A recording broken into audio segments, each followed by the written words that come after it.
जय हिंद दोस्तों। आज हम बात करने वाले हैं भारत की एक बेहद जरूरी सामाजिक योजना की और समझेंगे कि इसमें इतना बड़ा बदलाव आखिर क्यों किया जा रहा है।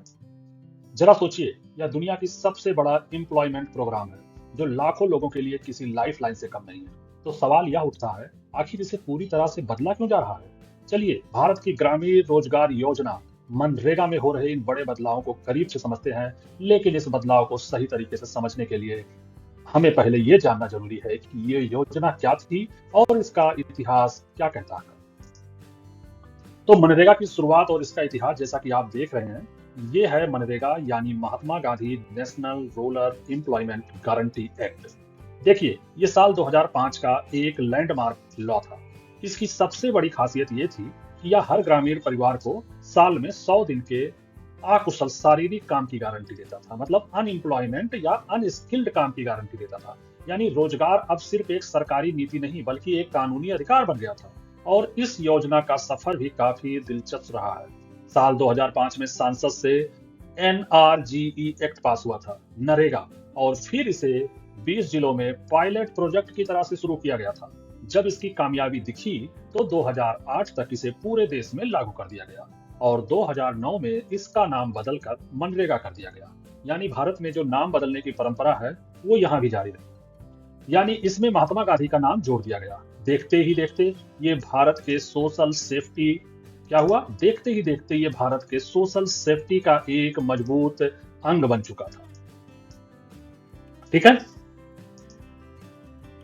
अब नया नाम नया ढांचा, लेकिन क्यों? लेकिन अब इस योजना का एक नया नाम है। क्या नाम है? विकसित भारत गारंटी फॉर विकसित भारत गारंटी फॉर रोजगार और आजीविका मिशन। ठीक है। इसे शॉर्ट में कहा जा रहा है बीजी राम जी, और इसमें केवल प्रचारित किया जा रहा है जी राम जी के नाम से। और एक बहुत ही बिल्कुल साफ है कि ये सिर्फ नाम बदलने की कायवाद नहीं है बल्कि एक बड़ा स्ट्रक्चरल ट्रांसफॉर्मेशन है। यानी इस योजना की पूरी बनावट बदली जा रही है। बदलाव क्यों जरूरी पड़ी, ये बहुत बड़ा सवाल है। सवाल यह है कि सरकार को इतने बड़े बदलाव की जरूरत क्यों पड़ी। इसकी कहानी यहीं से शुरू होती है, इस योजना की बड़ी कामयाबियों और उतनी ही बड़ी नाकामयाबियों से। कामयाबी क्या थी, पहले हम कामयाबी पे बात करने वाले हैं इसके, जिसमें सबसे बड़ी सफलता रही वुमेन एम्पावरमेंट की। मनरेगा की सबसे बड़ी कामयाबी अगर कहा जाए तो महिला सशक्तिकरण। मनरेगा की सबसे बड़ी उपलब्धियों में से एक है महिलाओं की भागीदारी और उनका आर्थिक सशक्तिकरण किया गया। ठीक है। उपलब्ध जो आंकड़े हैं अभी तक के, उनके अनुसार मनरेगा में कुल कार्यबल लगभग 50% हिस्सेदारी महिलाओं की रही। मतलब ये ऐसा कार्य क्षेत्र बन के निकला जहां पे पुरुष और महिलाओं का जो अनुपात है वो बराबर था, 50-50 था। इससे ग्रामीण महिलाओं को सीधा रोजगार, नगद आय और आर्थिक स्वतंत्रता मिली। ठीक है। पहली बार बड़ी संख्या में महिलाएं घर से बाहर काम करने लगी और निर्णय लेने की क्षमता, मतलब डिसीजन मेकिंग पावर बढ़ी। मनरेगा में समान काम समान मजदूरी का प्रावधान होने से जेंडर वेजेस गैप कम हुआ। जैसे अदर क्षेत्र में आप देखते हैं वहां पे पुरुषों के मुकाबलों में महिलाओं को कम पैसे मिलते हैं, मतलब उसको वेजेज पे बोला जाता है। तो यहाँ पे जेंडर पे को रोका गया। ठीक है। ये तो इसकी कामयाबी का जहां तक आंकड़ों के हिसाब से बात किया जाए तो ये है। और यहाँ पे काम क्या होता था, ग्रामीण बुनियादी ढांचा जो होता था, जैसे तालाब, सड़क और क्या क्या आंगनबाड़ी केंद्रों में जैसे टिकाऊ ग्रामीण संपत्ति का निर्माण किया जाता था। ठीक है। स्थानीय स्तर पर रोजगार प्रदान करके शहरों की ओर मौसमी पलायन को कम करने में मदद मिली। मतलब जो मतलब वहां पे काम करने जो गांव के बच्चे, गांव के बंदे जो हैं, वो क्या करते थे, जब उनका कृषि से रिलेटेड उनका जब काम खत्म होता था तो वो शहर के लिए पलायन करते थे। मतलब मौसमी पलायन, मतलब जब हमारे खेतों का काम आता था तो वो लौट आते थे और जब नहीं रहता था तो वो शहर चले जाते थे। इसको रोकने में काफी मदद मिली। ठीक है। लेकिन जमीनी हकीकत, अभी तक हम लोगों ने बात किया कागजों की, अब हम करते हैं जमीनी हकीकत। कागजों में मनरेगा एक सफल सामाजिक क्रांति था। ठीक है। लेकिन जमीन पर उतरते ही इसकी तस्वीर बदल जाती थी। यहाँ योजना नहीं, सिस्टम की सच्चाई दिखने लगती थी। मनरेगा, यहाँ पे हमें ये लगता था कि मनरेगा सिस्टम के कारण भीतर ही भीतर सड़न महसूस कर रहा था। मनरेगा की सबसे बड़ी समस्या कोई नियम नहीं थी, समस्या थी उसका क्रियान्वयन, मतलब उसको कार्य कराने की क्षमता। भ्रष्टाचार हर स्तर पर, हजारों फर्जी जॉब कार्ड बने बिना काम किए। उठाया गया पैसा, कागजों पर काम करने वाले घोस्ट वर्कर मतलब कि जैसे भूतिया लोग, वो थे नहीं पर उन्हें कागज में उनका नाम था। यह सब धीरे धीरे सामान्य होता चला गया। मतलब भ्रष्टाचार की अति हो गई। सरपंच सचिव की मिली भगत से बड़े पैमाने पर घपले, कागजों पर रोजगार दिखने के लिए फर्जी जॉब कार्ड बनाया गया, जिसे फेक जॉब कार्ड या फिर घोस्ट जॉब कार्ड कहा गया। कड़वी सच्चाई यह है कि फंडिंग का असंतुलन, कुछ राज्यों कुछ राज्यों में मनरेगा पैसा बन चुका था, मतलब पैसा बनाने की फैक्ट्री बन चुकी थी, तो वहीं सबसे गरीब राज्यों में काम मांगने वाले मजदूर खाली हाथ लौट रहे थे। टूटी हुई गारंटी योजना कहती है कि 100 दिन का रोजगार, हकीकत कहती है कि अगर 50 दिन मिले तो भी बहुत है। आंकड़े बताते हैं कि औसतन मजदूर आधी गारंटी भी पूरी नहीं मिलती थी। मतलब 100 दिन का जो वादा था वो 50 दिन तक भी नहीं चलता था। और इसमें क्या हुआ, भरोसे की हार थी। जब काम अधूरा, पैसा देर से और सिस्टम अपारदर्शी हो जाए तो ये योजना टूटती, लोगों का भरोसा टूटता है। और यही वो मोड़ था जहां सरकार को मानना पड़ा, क्या मानना पड़ा, कि अब ये नहीं चलेगा, इस पूरे सिस्टम को रीबूट करना पड़ेगा। जैसे आपके लैपटॉप और कंप्यूटर या मोबाइल में आपको कुछ प्रॉब्लम आ जाए तो आप क्या करते हो, रीबूट कर देते हो, फैक्ट्री रीसेट कर देते हो। उसी तरह इस पूरी व्यवस्था को, इस पूरे योजना को फिर से रीबूट किया गया।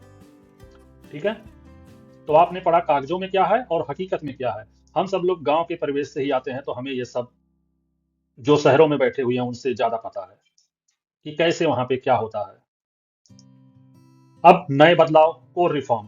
तो सबसे बड़ा सवाल यह है कि काम के कितने दिनों में, ठीक है, सबसे बड़ा है कि काम के कितने दिन में। तो मनरेगा जहां 100 दिन की गारंटी देता था, अब जी राम जी में इसे बढ़ाकर 125 दिन कर दिया गया। क्या कर दिया गया, 125 दिन कर दिया गया है। ठीक है, सबसे पहला ये है। और विशेष प्रावधान क्या है, सूखा या जनजाति परिवारों के लिए 150 दिन का।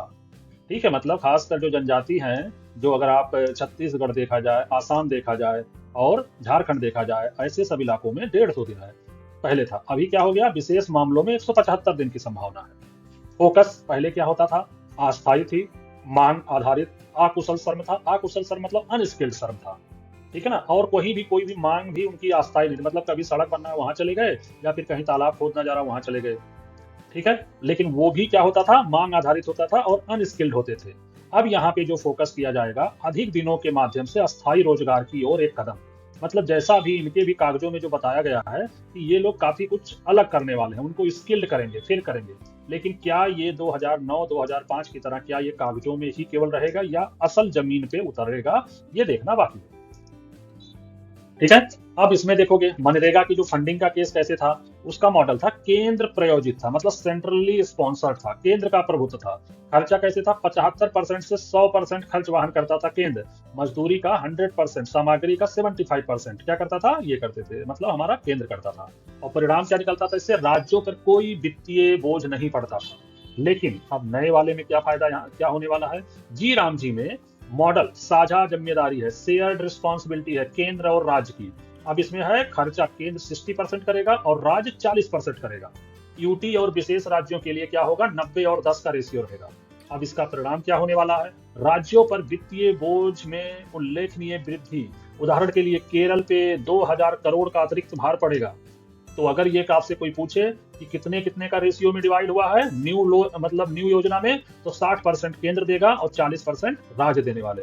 मतलब अगर 100 रुपया खर्च करने वाले हैं ये लोग, तो इसमें से 60 रुपया कौन देने वाला है, केंद्र देगा, और 40 रुपये कौन देगा, आपका राज्य देने वाला है। अब आते हैं आमने सामने वाले, इसमें देखते हैं क्या योजना और उलटफेर हुआ है। पहले जब वो था तो क्या था, बॉटम अप था। मतलब कैसे थी, पहले राज्य अपनी जरूरतों के अनुसार योजनाएं बना करके केंद्र से स्वीकृति कराते थे। मतलब क्या हुआ कि नीचे से आ रहा, राज्य लेवल से ऊपर केंद्र की तरफ आ रहा है। ठीक है, अब इसमें क्या हो गया, इसमें अब टॉप टू बॉटम हो गया है। मतलब यहाँ पे दृष्टिकोण ऐसा हो गया है कि मानकीय नॉर्मेटिव अगर देखा जाए टॉप टू डाउन, मतलब केंद्र यह तय करेगा किस राज्य को कितना पैसा मिलना चाहिए। अब इसमें देखो क्या है, आवंटन में असंतुलन पहले होता था। तमिलनाडु जहां भारत के 1% गरीब थे, उनको पहले 15% फंड मिलता है, सोचिए। जबकि उत्तर प्रदेश और बिहार जहां 45% गरीब हैं, उनको केवल 17% मिलता था। तो आपने देखा फंड कितना असंतुलित था। अभी क्या होगा, केंद्र सरकार को पता है किस राज्य में कितने गरीब हैं, कितने पॉवर्टी नीचे नीचे हैं, उन राज्यों को ज्यादा फोकस करने में मदद मिलेगी। ठीक है, लेकिन इसमें विपक्ष अभी क्या हो रहा है, यहाँ पे भी राजनीति आने वाली है, जो हम आगे चर्चा करेंगे। ठीक है। जॉब कार्ड और अन्य बदलाव। जॉब कार्ड की वैधता भी बदली जा रही है, मतलब पहले 5 साल की थी, अब 3 साल के लिए रहेगा। मकसद साफ है, बार बार रिन्यूअल से फर्जी लाभार्थियों को बाहर करना है। जो भी फर्जी रहेंगे, अगर बार बार आप उस प्रक्रिया को अपनाएंगे तो वो बाहर होने का चांस रहता है। खेती के पीक सीजन में 60 दिन का अनिवार्य ब्रेक होगा, ताकि क्या करें, ताकि जो है खेतों के लिए भी मजदूर मुहैया हो सके। ठीक है। इसके अलावा सिंगल वुमेन, ट्रांसजेंडर और दिव्यांग व्यक्तियों के लिए स्पेशल कार्ड, कलर और अलग से जॉब कार्ड मिलेंगे उनको। ठीक है, तो ये सारी चीजें इसमें ऐड की गई है। जैसे 5 साल थी, अब 3 साल के लिए हो गया है। जुर्माना इसमें देखोगे 1,000 था, अब 10,000 हो गया अगर धोखाधड़ी करते पकड़े गए आप। निगरानी परंपरागत तरीके से होते थे पहले कि प्रधान सचिव और इनके देखरेख में वीडियो जो होते थे उन सबके देखरेख में होता था। अब जैसा बोला जा रहा, निगरानी के लिए क्या है, धोखाधड़ी पता लगाने के लिए आर्टिफिशियल इंटेलिजेंस मतलब एआई का, और जियो टैगिंग के लिए जीपीएस का उपयोग होगा। मतलब जहां पे मजदूर काम करने जाएंगे उनकी जियो टैगिंग की जाएगी, वहां से वो अपना अटेंडेंस लगाएंगे, विथ फेस के साथ फोटो भी लगाना पड़ेगा। ठीक है। अब सबसे विद्युत बदलाव क्या है, पैसा। अब आते हैं मनरेगा रीबूस्ट के सबसे बड़े और खतरनाक मोड़ पे, पैसे पे आते हैं। ठीक है। पहले सिस्टम कहता था पुराने ढांचे में केंद्र सरकार की भूमिका साफ रहेगी। क्या रहेगा, कि उनकी भूमिका साफ रहेगी कि भैया 100% खर्चा, और जो सामग्री देते थे फड़वा कुदाल इन सब में, उसमें 75% का हिस्सेदारी करता था। ठीक है। अब मतलब क्या है कि राज्यों पर बोझ कम था और योजना का नियंत्रण सीधे केंद्र के हाथ में था। अब क्या बदला गया है, रिबूट के जरिए तस्वीर पूरी बदल गई है। केंद्र सरकार केवल 60% खर्चा उठाएगा और बाकी को 40% राज्यों पे डाल दिया गया। अब मनरेगा सिर्फ रोजगार योजना नहीं बल्कि राज्यों की वित्तीय क्षमता की परीक्षा बन गया है। ठीक है। तो इस तरह से भैया, और यही विवाद शुरू हो रहा। समर्थक कहते हैं राज्यों की जवाबदेही बढ़ेगी, और आलोचक कहते हैं कि यह केंद्र द्वारा जिम्मेदारी से पीछे हटना है। और इसी टकराव ने रिबूट को इस सिर्फ नीति नहीं राजनीति का मुद्दा बना दिया है।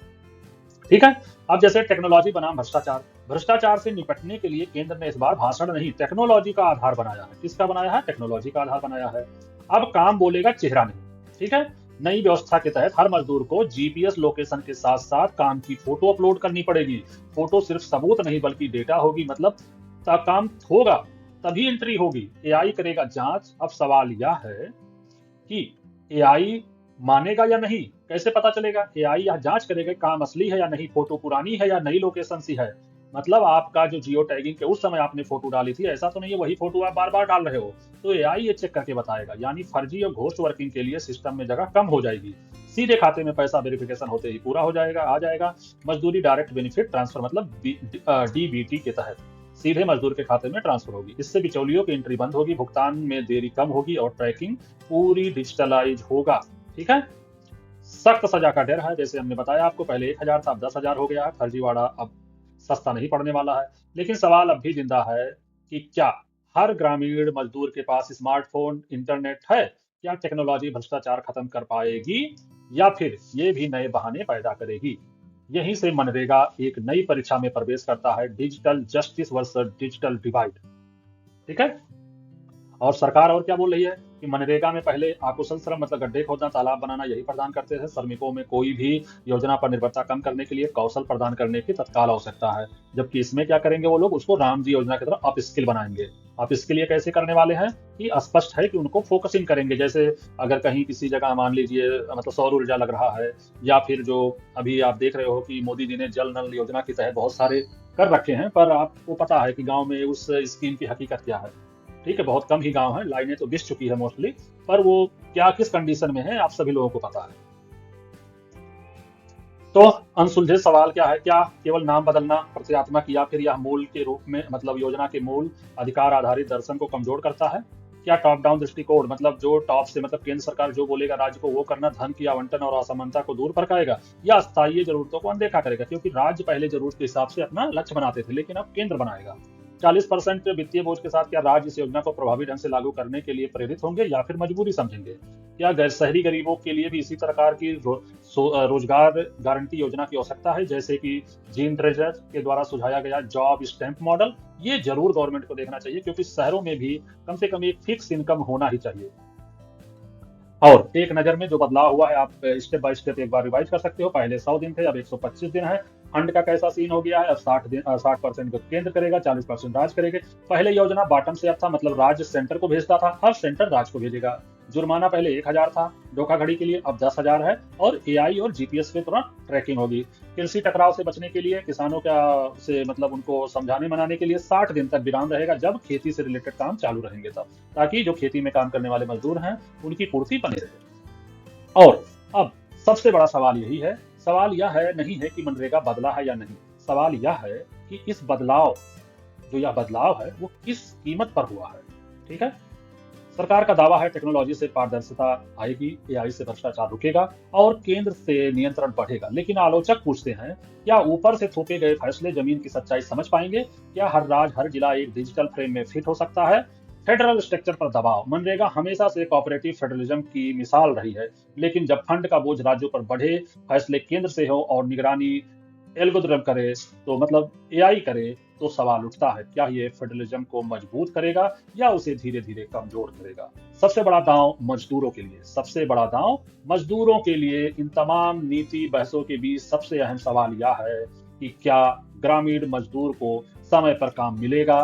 क्या मजदूर बिना रुकावट आएगी क्या मजदूरी बिना रुकावट आएगी, या टेक्नोलॉजी उसके और रोजगार के बीच एक नई दीवार खड़ी कर देगी? या फिर टेक्नोलॉजी और एआई मिलकर के भ्रष्टाचार के बीच एक नई दीवार खड़ी करेगी? फैसला वक्त करेगा, बदलाव बड़े हैं, दांव बहुत ऊंचा है। इसका असली असर राज्यों के वित्तीय सेहत और लाखों ग्रामीण परिवारों की रोजमर्रा की जिंदगी पर पड़ेगा। और यह तय करेगा आने वाला वक्त की मनरेगा यह एक रीबूट, एक सुधार था, या एक जोखिम।